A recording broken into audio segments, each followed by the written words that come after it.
All right, guys, so this is the video that'll show you how to do some statistical analysis with Google Sheets. So let's say, for example, I have some information here on the left-hand side for some students, right? So I have their height in feet and in inches. So if I want to just convert it to inches only, but I have a ton of students, so I don't want to do that by hand, you could actually make Excel do that work for you. So you can select the cell, which will be where I'm going to have my output of my information, which says inches only.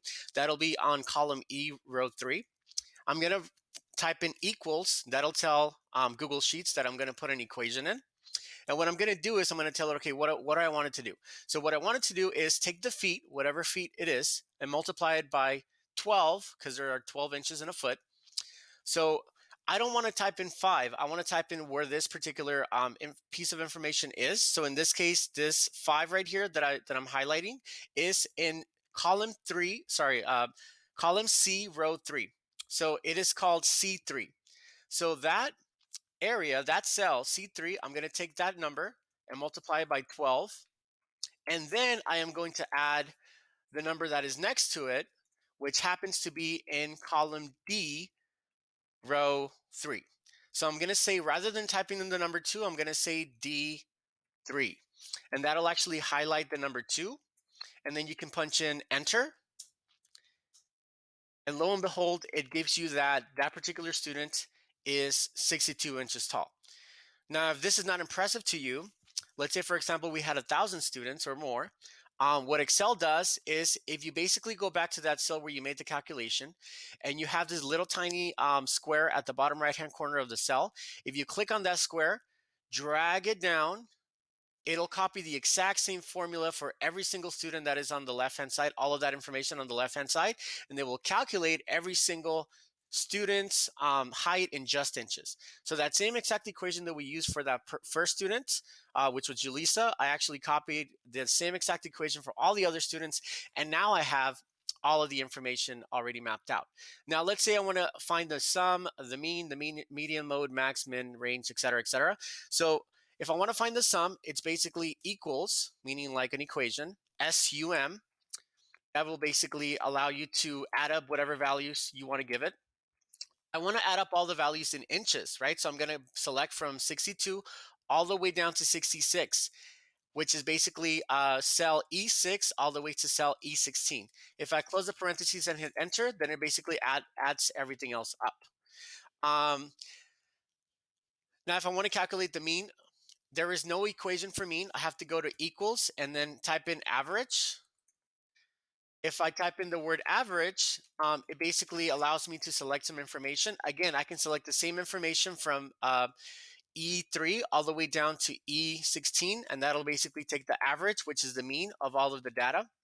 If I want to calculate the median, I would still do the same thing, equals MEDIAN.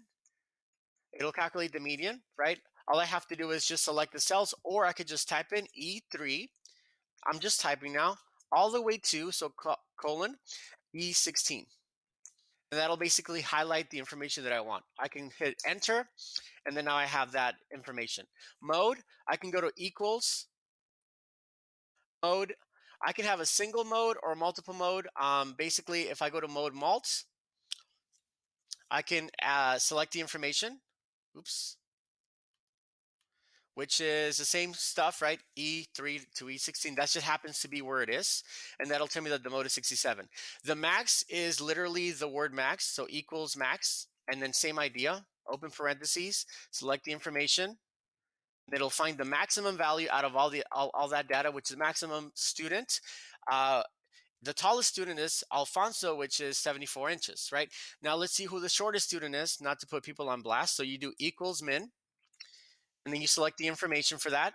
Again, this is useful when you have thousands and thousands and thousands of pieces of information, or students in this case.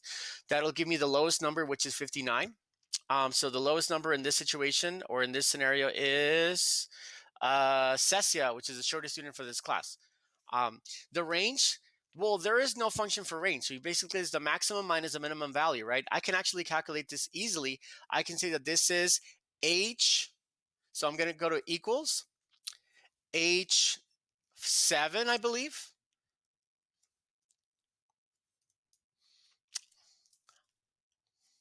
So let's go to, sorry, 5. So it's this one minus that one, right? So 74 minus 59.